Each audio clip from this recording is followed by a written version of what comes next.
तो मैंने किए थे फिजिक्स में 45 क्वेश्चंस, उसमें थे मेरे 42 करेक्ट, 2 थे इनकरेक्ट और एक था unattempted. Hello friends, my self Ranjeet Kadam. I crack NEET 2019 with 656 out of 720 with all India rank 671 and Maharashtra SCPC state rank 1। मेरा जो बायोलॉजी में स्कोर था वो था 329, केमिस्ट्री में 160 एंड फिजिक्स में 167। तो इस पर्टिकुलर वीडियो में मैं ये बताऊंगा कि जो फिजिक्स में 45 क्वेश्चंस आते हैं वो एग्जैक्टली कौन से टॉपिक से आते हैं, कौन से टॉपिक का वेटेज ज़्यादा है, कौन से टॉपिक मीडियम वेटेज के हैं, कौन से टॉपिक का वेटेज कम है, और 5 से 6 क्वेश्चन, 5 to 6 क्वेश्चन ऐसे बताऊंगा जिससे कि श्योर शॉट हर साल क्वेश्चन आते हैं। तो वीडियो को एंड तक देखिए, तभी आपको पूरा डिटेल एनालिसिस समझ में आएगा। तो सबसे पहले मैंने फिजिक्स को 3 पार्ट में डिवाइड किया है। ये है हाई वेटेज वाले टॉपिक्स, ये है मीडियम वेटेज के टॉपिक्स और यहाँ पे है लो वेटेज के टॉपिक्स। तो हर एक पार्ट में आपको दिखेंगे कि 8 चैप्टर्स है, 8 चैप्टर हर एक पार्ट में है। और ये हाई वेटेज वाले जो टॉपिक्स है उनमें लगभग 22 से 28 क्वेश्चन हर साल आते हैं। जो मीडियम वेटेज के टॉपिक है उनसे 13 to 16 क्वेश्चन हर साल आते हैं, और जो लो वेटेज के टॉपिक है उनसे भी 7 से 8 क्वेश्चन हर साल आते हैं। तो डिटेल में एनालिसिस करेंगे कि कैसे ये चैप्टर्स है, कौन से क्वेश्चन जो हर साल श्योर शॉट आते हैं, तो 1 by 1 उसको देखेंगे। तो ये जो मैंने चार्ट पूरा बनाया है, ये जो एनालिसिस है वो मैंने प्रीवियस 10 ईयर्स के बेसिस पे बनाया है। तो सबसे पहले जो हाई वेटेज के टॉपिक्स है, तो सबसे पहला जो टॉपिक है हाई वेटेज में वो है थर्मल फिजिक्स। तो हर साल थर्मल फिजिक्स से आते हैं 5 क्वेश्चन, 5 क्वेश्चन श्योर शॉट इससे आते हैं। और उसमें भी जो इंपॉर्टेंट टॉपिक्स है वो है थर्मोडायनेमिक प्रोसेस, हीट इंजन और रेफ्रिजरेटर। अब इसमें जो हीट इंजन और रेफ्रिजरेटर है, इससे मान के चलिए एक क्वेश्चन हर साल आता है। तो जो थर्मल फिजिक्स है उससे आएंगे 5 क्वेश्चन, और उसमें से एक क्वेश्चन पक्का होगा हीट इंजन और रेफ्रिजरेटर का। उसके बाद मॉडर्न फिजिक्स, इसमें से 4 या 5 क्वेश्चन हर साल आते हैं, कम से कम 4 मैक्सिमम 5। करंट इलेक्ट्रिसिटी से आते हैं 3 question. Magnetic effect of current, इससे आते हैं 2 से 3 क्वेश्चन, 2 to 3 क्वेश्चन। सेमीकंडक्टर से आते हैं 2 से 3, 2 to 3 क्वेश्चन। और इसमें जो लॉजिक गेट वाला पार्ट है, श्योर शॉट हर साल एक क्वेश्चन आता है, इसमें से आएगा sure shot question logic gate से। फिर आता है रे ऑप्टिक्स।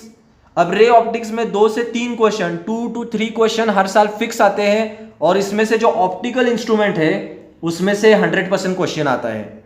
तो ये 2 से 3 क्वेश्चन जो होंगे उसमें से एक क्वेश्चन होगा ऑप्टिकल इंस्ट्रूमेंट का।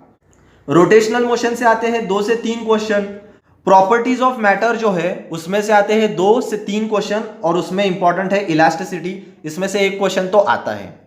तो ये है हाई वेटेज वाले टॉपिक्स, इसमें से बहुत क्वेश्चन आते हैं। तो 22 से 28 क्वेश्चन ये हाई वेटेज वाले जो 8 टॉपिक है बस इनमें से ही आते हैं। अब ये जो टॉपिक है ये है मीडियम वेटेज वाले टॉपिक। अब ये भी सिमिलरली 8 ही है इसमें भी। तो यहां से भी कितने आते हैं, 13 to 16 क्वेश्चन आते हैं। अब इसमें है ग्रेविटेशन, यहां से आते हैं 2 क्वेश्चन। फिर आता है वेव ऑप्टिक्स, इसमें से आते हैं 2 क्वेश्चन। और यहाँ पे इंपॉर्टेंट बात यह है कि इन 2 क्वेश्चन में से एक क्वेश्चन जो होगा वो श्योर शॉट होगा YDSC का। उसके बाद आते हैं kinematics, 2 question. Wave motion and Doppler's effect, 2 question. अब इसमें भी इंपॉर्टेंट बात यह है कि wave motion and Doppler's effect में एक क्वेश्चन होगा, ये 2 में से जो एक क्वेश्चन होगा वो होगा डॉपलर्स इफेक्ट का। डॉपलर्स इफेक्ट के बाद इलेक्ट्रोस्टैटिक्स, इसमें से भी आते हैं 2 question. Centre of mass and collision, 1 से 2 क्वेश्चन आएंगे। NLM एंड फ्रिक्शन, इसमें आएंगे 1 से 2 क्वेश्चन। इलेक्ट्रोमैग्नेटिक इंडक्शन, इसमें भी आएंगे 1 to 2 क्वेश्चन। तो ये थे मीडियम वेटेज वाले टॉपिक। तो जो मीडियम वेटेज के टॉपिक है यहां से आएंगे 13 to 16 क्वेश्चन। तो यहां पे 8 टॉपिक्स है।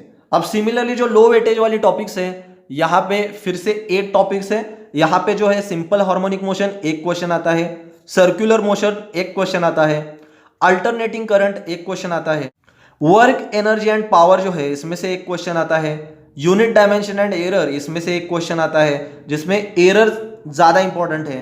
फिर आता है कैपेसिटर, इसमें से आता है 1 क्वेश्चन। इलेक्ट्रोमैग्नेटिक वेव्स भी 1 क्वेश्चन आता है, और वेक्टर्स से 1 क्वेश्चन आता है या फिर कुछ नहीं आता, पर मैक्सिमम 1 क्वेश्चन अगर आया तो आ जाता है। तो यहां से आते हैं 7 to 8 क्वेश्चन। तो ये पूरा 45 क्वेश्चन का डिस्ट्रीब्यूशन है।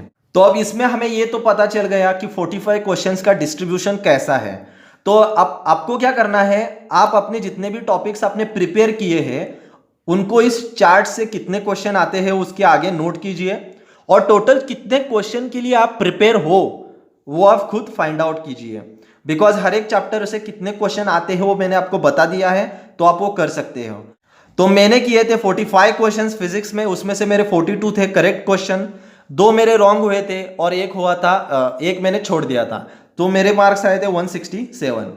तो इस वीडियो में मैंने आपको बता दिया कि heat engine, refrigerator, logic gate, optical instrument, elasticity, YDSE, Doppler's effect, ये जो है इसमें से तो श्योर शॉर्ट क्वेश्चन आने ही वाले हैं। तो ये वाले टॉपिक आप अच्छे से कीजिए। तो आई होप ये एनालिसिस आपको हेल्प करेगा। इस एनालिसिस को आप थोड़ा अच्छे से समझिए, और वीडियो अगर आपको अच्छी लगी हो तो वीडियो को लाइक कीजिए, चैनल को सब्सक्राइब कीजिए और बेल आइकन को प्रेस कीजिए, ताकि मेरे अगले वीडियो होंगे जो कि केमिस्ट्री और बायोलॉजी के इंपॉर्टेंट टॉपिक्स होंगे वो आपके पास पहुंचेंगे। Thank you so much.